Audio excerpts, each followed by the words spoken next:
Dear students, welcome back to the next class. In the previous two classes, we have discussed central problems of economy. It's a 4-mark question. It's a 4-mark question from the examination of point of view.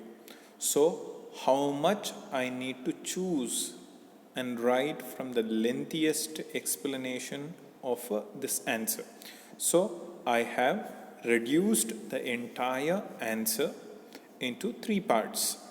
First part, we will see the introduction. The second part, the basic problems of economy are discussed, and this is a key point are discussed. And finally, we have a small conclusion. So thus, the entire question has been bifurcated into 3 parts. Let us discuss the first part of it. So, in this first part, the introduction, we have discussed, or I have discussed to you, what is economy, how this economy has to solve these problems, and is it same with every economy? So, is it different for different economy, the central problems, or are they same? Are they different? How do they different? So, all are in a briefly nutshell for the examination of point of view, 3 points I have discussed. So, first of all, what is economy? I have discussed. Economy is a mechanism. Economy is a mechanism. Mechanism means that which automatically runs without somebody's intervention. So, through which scarce resources are prioritized and organized. So, automatically in this economy, certain things are happening. What is happening? The scarce resources are prioritized. Prioritized means given utmost importance, and they are properly, efficiently organized. For what? For economic activities. What are the economic activities? Like production, consumption, distribution, and exchange of goods and services. Where does this mechanism is working for scarce resources, or where does the production, consumption, distribution, exchange is taking place? Within a country. So, economy means a country which has a mechanism through which scarce resources are prioritized, organized within its geographical boundary for production, consumption, distribution, and exchange. That is what the economy. This is a 1-mark question. Also remember this. So, economy is a mechanism through which scarce resources are prioritized and organized for production, consumption, distribution, and exchange of goods and services within the country or within a country. So, with that, what is economy is clear, because the question central problems of an economy. So, first of all, I have explained what is economy. Next part of it, the performance of various economic activities in relation to scarce resources. So, various economic activities are performed within the economy. So, to perform that, you have to relate with the scarce resources. So, these scarce resources have alternative uses, because these scarce resources can be put into different uses. This give rise to, this alternative uses of scarce resources give rise to problem of choice. Problem of choice. Another 1-mark question. What is problem of choice? Problem of choice refers to the scarce resources which have alternative uses in relation to unlimited wants is called as problem of choices, or it is called as basic economic problem. Remind you that in the economy, the economic activities are taking place. To perform these economic activities, we have to relate with scarce resources. These scarce resources have alternative uses. For example, a resource called land. A resource called land. Land has the capacity to produce agriculture products, or it can be converted into forest, it can be converted into pasture lands, it also can provide you with the minerals, metals, etc. It also can be converted into building of a factory, school, hospital, vagera vagera, etc.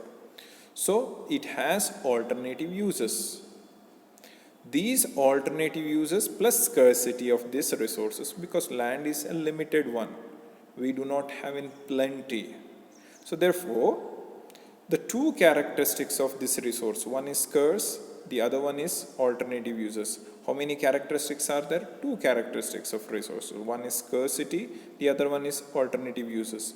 Give rise to problem of choice or economic problem in relation to the human wants. So the central problem or the basic problems of economy, the central problems or problem of choice is inevitable. Is inevitable means is a must and should. Every economy has to answer or solve this problem. Every economies in this world are inevitable, means without escape, without any choice they have to. So the problem of choice is not having any choices for every economy. Every economy should answer to the problem of choice. So therefore it is inevitable to all the economies of the world. It is an inevitable means cannot escape.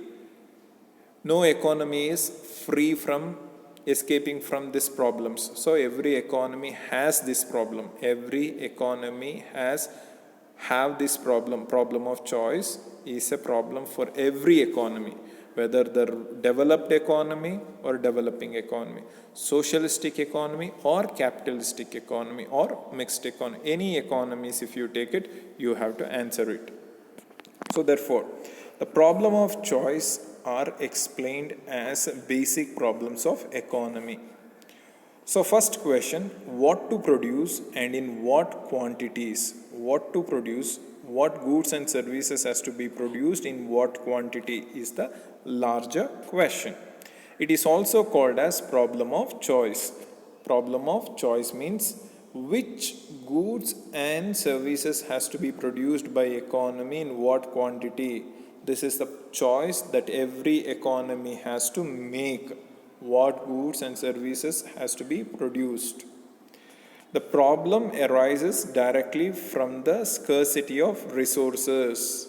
So because this problem, what to produce and in what quantity, directly arises or comes from the scarcity of resources and their alternative uses. If the resources are not scarce or do not have alternative uses, this problem would not have come. So every economy must decide certain options, either to produce more necessary goods. Necessary goods means which are very, very essential for life, like food grains, clothing, or luxury goods like AC, cars. So economy has to decide luxury goods. Produce more agriculture goods or industrial goods. Agriculture goods like food grains, vegetables, flowers, etc. Industrial goods like machineries, tools, clothes, etc. Produce defense goods or produce education and health services. So you can produce either defense goods, spend resources for building up tankers, guns, jets, different equipments of defense. All these can be produced, or you can produce either education or health services, doctors services, schools, colleges, educational services, health infrastructure. All these can be produced. So either you have to choose to produce one or the other, or produce both the goods in combination. This will be discussed a little later while in PPF, production possibility frontier or curve.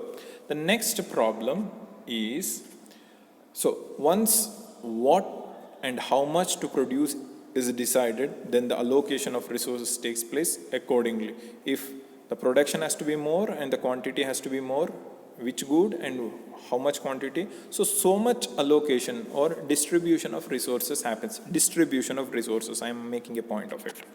Next one, it is how to produce. How to produce, or problem of choice of technique. Problem of choice of technique. It is a problem of choosing which technique of production to be employed in the production of goods and services. Which technique is more suitable in the production of goods and services. Once you decided which good has to be produced, next you have to decide which technique is most suitable for the production of that particular good.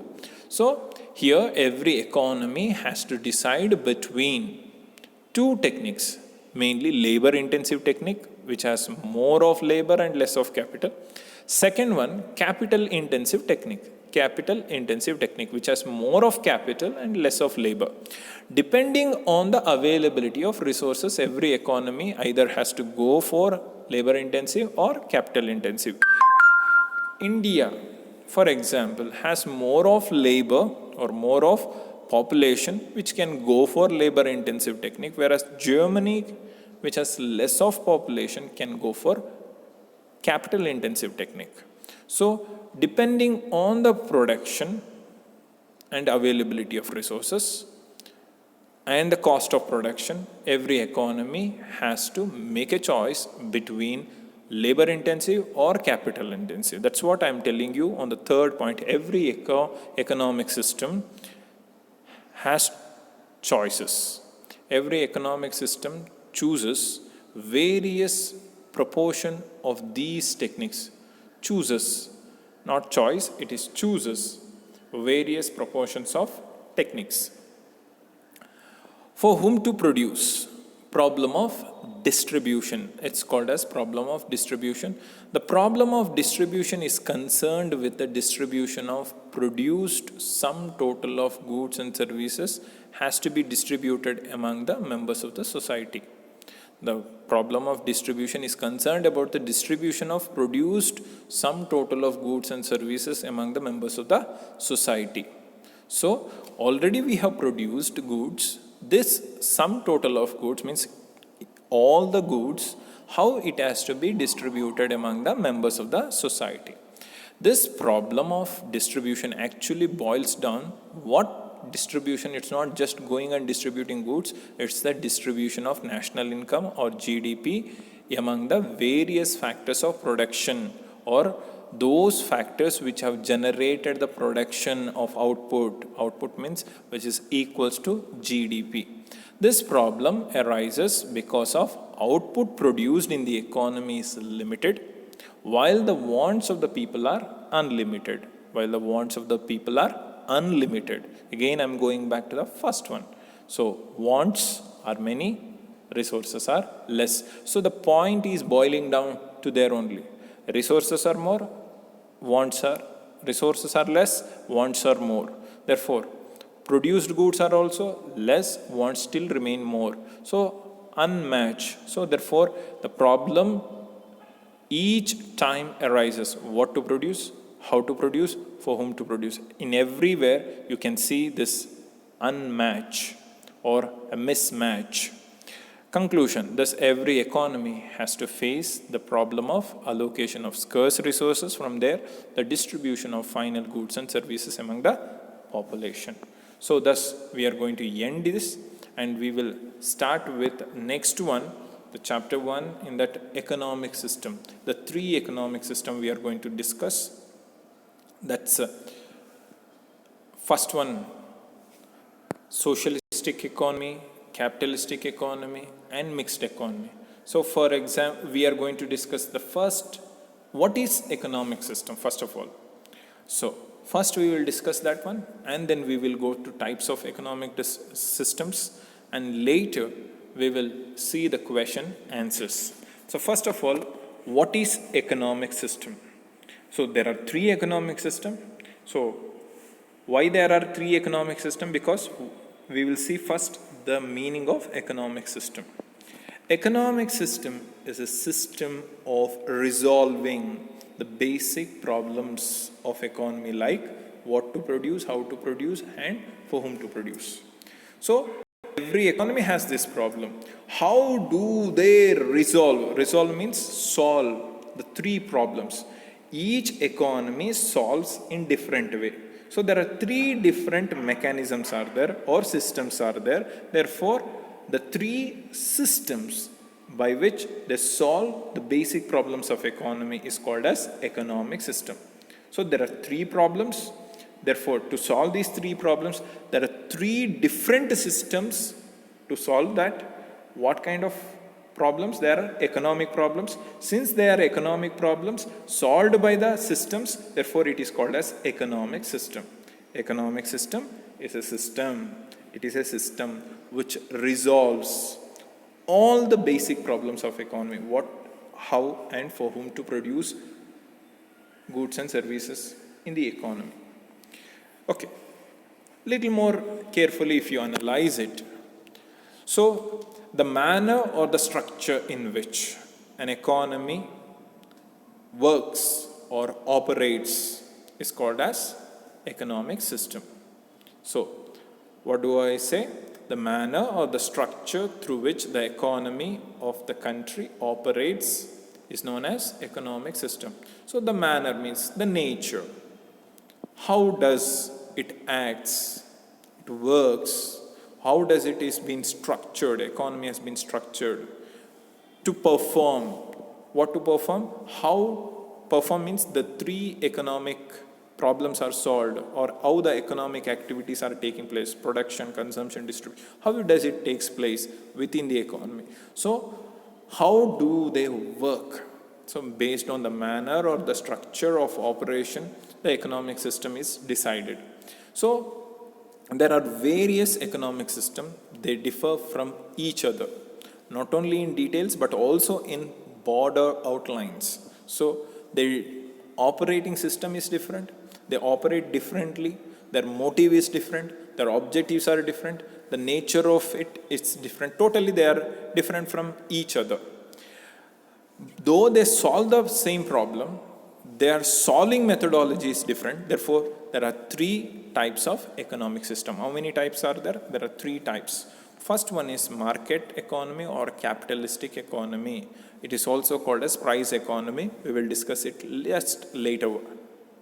Central planned or socialistic economy. Centrally planned economy or socialistic economy or command economy also we can call it as. Mixed economy, or you can call that as a dual priced economy. Mixed economy or dual priced economy, we will see one by one from now onwards. First one we are going to see is the market economy or capitalistic economy. The first we are going to see the market or capitalistic economy. So what is the meaning? Capitalism is an economic system. Capitalistic economy is an economic system. Capitalistic economy or market economy is an economic system in which means of productions are privately owned and operated for profit, usually in competition with others. Usually in competition with others. So it is a mechanism, because it is an economic mechanism means it is a mechanism in which scarce resources are prioritized and organized for profits in competition with others. Let me deal like this. It is an economic system in which means of production, in which means means the factors of production like land, labor, capital and organization. Last year we have seen the means of production means the resources. Means of production means resources. How many resources are there? 4. Land, labor, capital, organization broadly. Are privately owned. So all are owned not by the government. Here owned by the private enterprises or owners. Since they own, they operate it. They use it. They use these goods and these resources for production. Why do they produce? Not to bring welfare. Their main objective is to produce, is to bring profits. To bring profits. So, to bring not only just profits, to maximize their profits. So they want to increase their profits. So to the maximum. So to increase the profit to a maximum, they should have a competition from the other enterprises, means from the others. The other owners, each owner will fight or compete with the other in order to increase their profits, though they own and operate the means of production. So here the ownership of assets or the means of production are owned by the private individuals. Here the main motive is to earn profits. How? By competing with each others. So here the prices of every commodity has been decided by the price. So little later while we will discuss, just we will see little more detail. Meaning to say, it is an economic system in which investment in ownership of means of production, distribution, exchange of wealth is made and maintained chiefly, mainly by the private individuals or private enterprises or corporate enterprises. So there is no room for entry for any of these activities for the government. So the role of the government is minimal or very, very less. The means of production, the means of ownership, the means of production, distribution, exchange of wealth, everything, all the economic activities are governed, ruled, regulated by the private individuals or corporate enterprises, you can say. So there is less scope for the government. So please understand this. Under this system, the means of production, distribution of goods like land, factory, transport system, technology, etc., little more detail, are owned by these individuals. We said these individuals are not in big number, they are in small minority people. So minority owns the lot of ownership of means of production. This group is called as capitalist. This group is called as capitalistic group. So the majority of the people sell their ability to work. They don't sell themselves, they sell only their capacity to work in return for wages or salaries. So they are the majority of this group and they are called as working class. There is two classes, the working class and the capitalistic class. So both coexist in this economy. So capitalists are the owners of the factors of production, the minority. The majority are the people who sell their ability to work for wages or salaries. They're called as working class. So bourgeois, the owners, the proletariats are the working class. So working class are called as proletariats and the bourgeois are the capitalists. Just for your reference, the new technical terms according to Karl Marx I am giving you. The next point of discussion is what are the characteristics of a capitalistic economy. More elaborately I am discussing you since it is a class. So later when it comes to question answers, I am boiling down all these points into few important points only for the exam. So to understand the broader concept of the market economy or a capitalistic economy, I am taking very deeply or detailed explanation. So it will help you for your further studies. So this market economy or capitalistic economy mainly invented by the age-old fathers of economics, that is Adam Smith, and he preferred for this kind of economy. He states in his famous book or his masterpiece, An Inquiry into the Nature and Causes of Wealth of Nations. Wealth of Nations. So, his inquiry into the nature and causes of wealth of nations. So he states, what does he say about this capitalistic economy? It is obvious and simple system of natural liberty. It is an economy. It is obvious means you can see every day. It is also simply to understand. It is a simple system of economy where natural liberty is there. Natural liberty means those who have the capacity, they will own more. Those who have not having the capacity will become turned into a worker.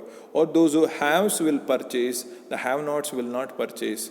Those who have the capacity, natural capacity, they will administer and rule. Those who do not have, they are extinct. So fittest of the survival. Natural liberty means the nature has given you the potentiality. You utilize it, you win. If you don't utilize it, you are the losers. So this is what the Adam Smith trying to tell us about this economic system in his masterpiece, An Inquiry into the Nature and Causes of Wealth of Nation. This is a 1-mark question again from the point of view of exam. So this has 9 characteristics to highlight it in his book. So I am trying to bring down the centralized to decentralized system. Centralized means everything is governed by central government. Decentralized means everything is distributed to all the people. Those who have the capacity will get it and own it. So there is no centralized system or one person, one government to rule.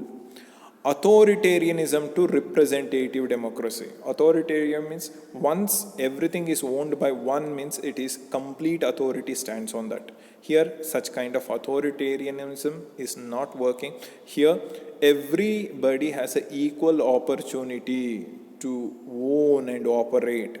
So therefore here free flow of resources, no restriction by the government or central authority. Here the resources and the goods and services will freely flow if you have the capacity to pay, if you have the capacity to own. People strive for self-interest in the free market. So people are motivated by their competitors, competitiveness, and they will put their complete efforts, self-interest to acquire more because it's a free market. Those who wants to own can achieve more.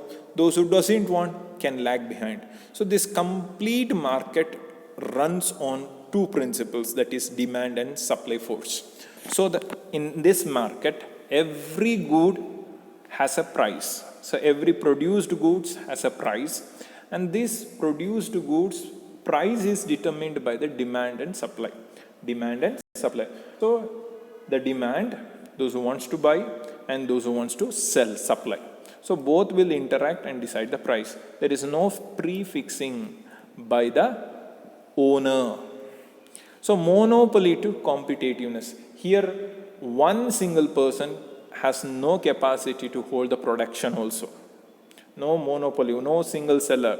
Here there is all have the equal opportunity to enter into production and produce.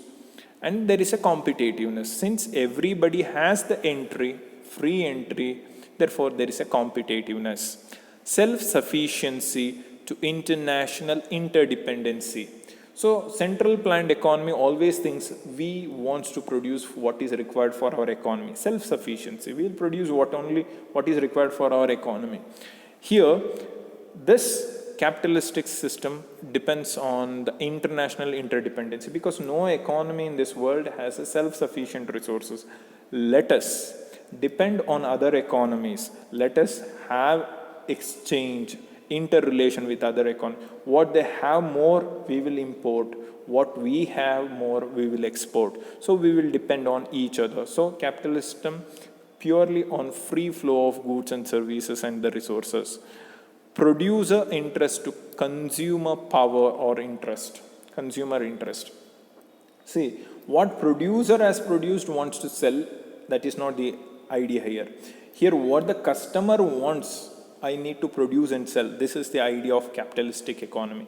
What producer has produced, he is not forcing on to the consumers. Here what the taste and preference of the consumers, that has been identified and been produced. So interest of the consumer has been the main goal.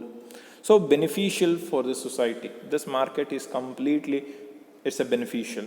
It's never harm the society. These are the 9 points that you can understand in the back of your mind when you understand the capitalistic economy. So this is, from there we are going to see the real characteristics of capitalistic economy. This is very important for the exam. So I'm summarizing all that we have said in points. So economic decisions are taken through market mechanism or price mechanism. Here, every economic decision, like what to produce, how to produce, for whom to produce, and what goods and services has to be produced, what prices has, everything has been decided by the market forces. Market forces means market mechanisms will work or interact, or this is also called as price mechanism. So every decision in the market, every decision has been guided by market forces or market mechanism, or it is also called as price mechanism. A market is a mechanism, it's a market economy, is a mechanism through which buyers and sellers interact to determine the prices and exchange of goods and services. So they come and interact. So buyers, that is demand side, the sellers, the selling side means, the sellers means supply side, both interact. Not both are aloof, separate from each other. Both come and interact together and decide and determine. Decide means determine. What do they determine? Price of every commodity and exchange goods and services for money. So here, everything has been tagged with a price. So everything is a priced. Everything has a price. Every commodity has a price. Now, coming to the point. So the price serves as an indicator to both the producers and consumers. So price, if the price is too much, it will encourage the producers to supply more. And the consumers in the economy will reduce less, production less. So price coordinate the decision of producers. Coordinate means it will be interact. So communicate for both of them, both the producers as well as to the consumers in the market. Higher the price tend to reduce the consumers' purchase, of course. High price means consumers will reduce the consumption. So it encourages the producers, or the supply will increase, or vice versa you can say, vice versa. Instead of that you can write lower the price tend to reduce the producers' production. The lower the price tend to reduce the producer's production, because prices are less. Why should I produce more? Let me reduce the production. So once the supply becomes less, it encourages the consumers because the price is less. So for example, tomato, if you take, price of tomato has increased means, so it will encourage the farmers to produce more. Whereas the price of tomato reduces, it encourages the farmers not to produce, or discourages the farmers not to produce. So it encourages, when the prices comes down, it encourages the consumers to buy more and produce different kinds of items of tomato, like a jam, etc., or food items. Therefore, all the goods in this economy are priced.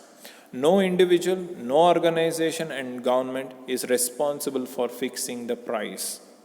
So all the prices are fixed by the market forces. Production, distribution, consumption or pricing of the goods, no individual can do. No organization can do. No government interference. Government cannot fix the price of any commodity. That's what we can say. So that is the third important characteristic, and the fourth important characteristic is self-regulated market. Self-regulated means self-interest. Self-interest. Sellers wants to maximize the profits as possible. They want to increase their profits. They want to extend their marketing capacity. Whereas there is also competition from the others.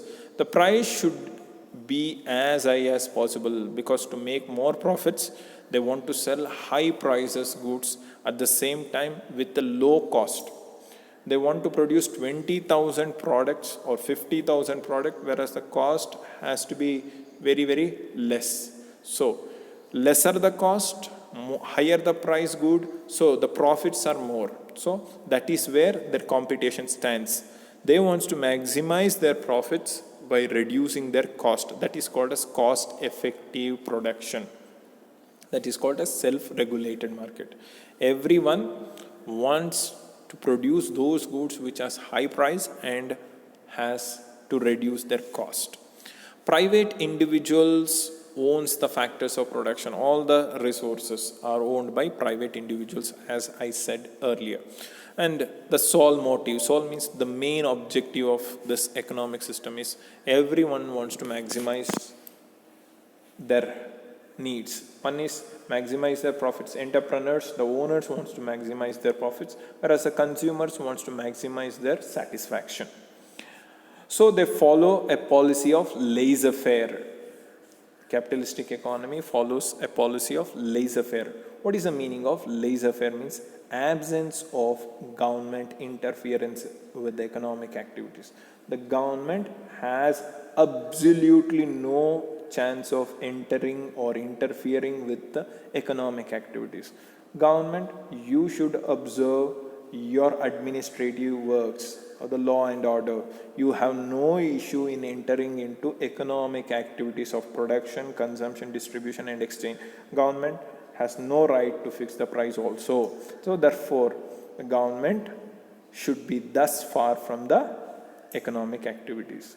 For example, which of the economies are following this capitalistic economy are USA follows, Japan, Australia. There are so many countries in the world. And I cannot say this is a purely capitalism as I mentioned. It is purely now becoming a mix of it. So how do they solve the basic problems of economy? So let us discuss.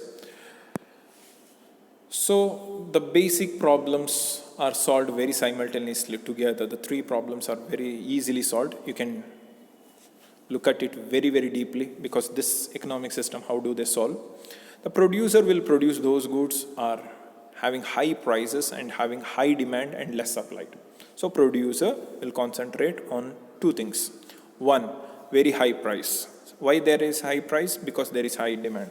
The second one, less in supply. So therefore he can sell at high price and get higher profits. That is such goods means those goods which are having less in supply and high demand as high price. So since there is a high price, we can get high profits. In the market, there is a best examples nowadays in recent times. So drugs. Drugs means not the tablets, the medicines. Drug means here the medicine.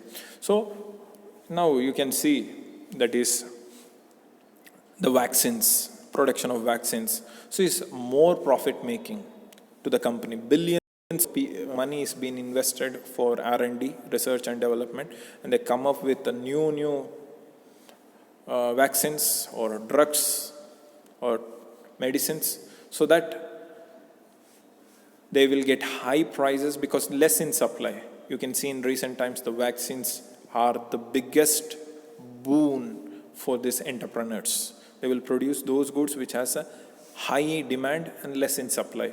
Therefore, they can ask for more prices and sell it. So that is, they produce those goods which has high price and less in supply.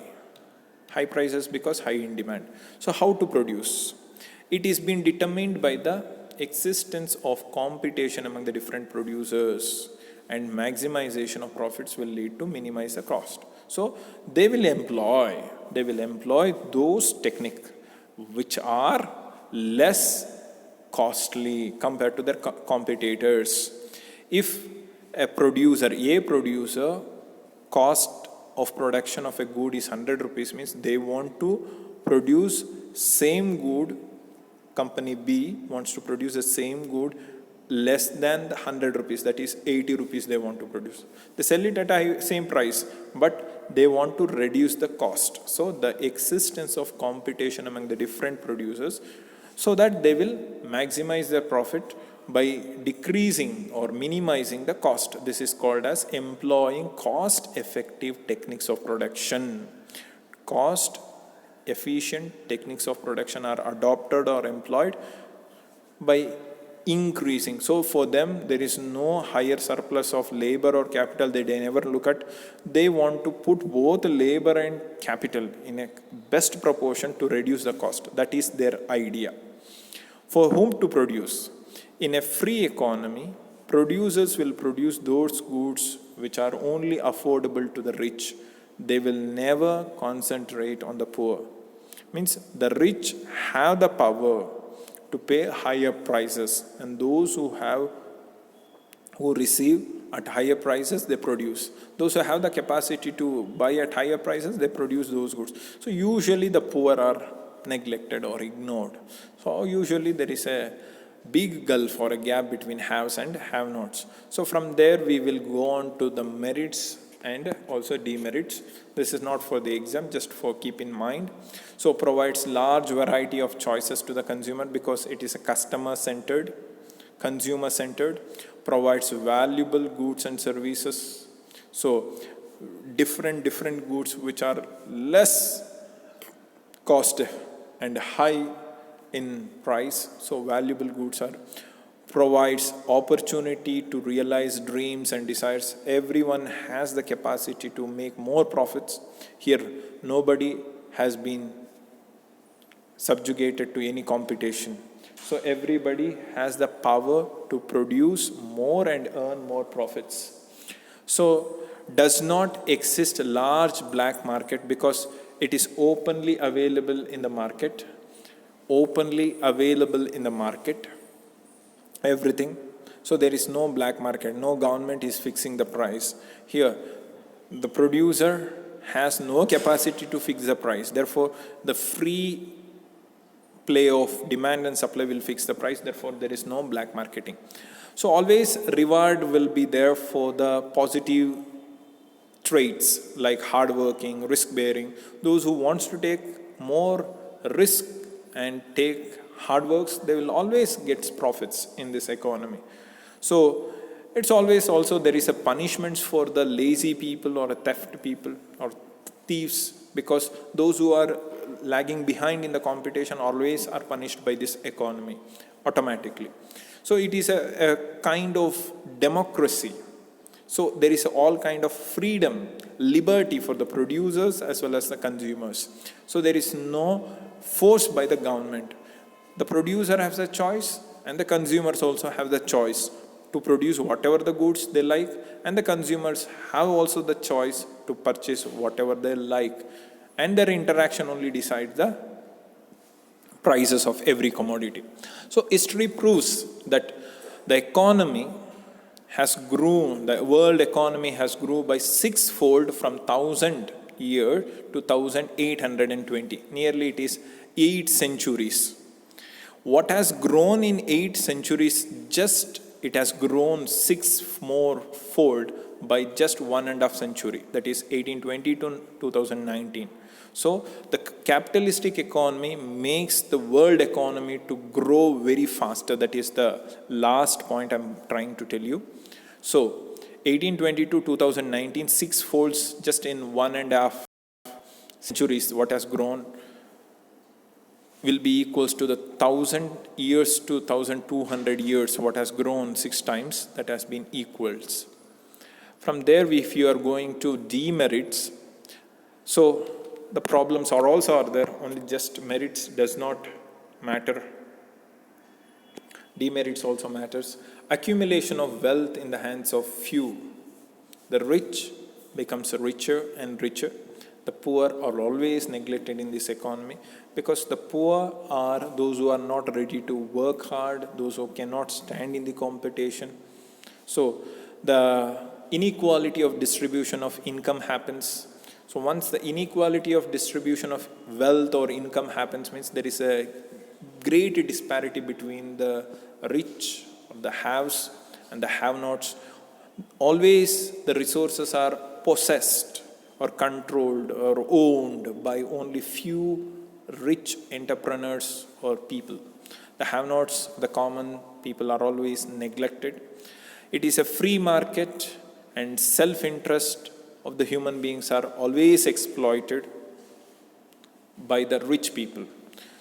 So we've said it is a monopolistic to competitive tendency. But here the fourth point I would like to insist, from competitiveness to monopoly, they can come back, because the bigger entrepreneurs wants to kill the smaller entrepreneurs because their larger production, employment of less costly techniques that can destroy the local or the small producers. Usually there is a business lobby with the government because the big entrepreneurs always have the capacity to influence the policies and projects of the government according to their windfalls. And finally, when there is a too much competition, too much tendency of hard work, risk bearing, that will destroy the ethics and human values. So these are the demerits.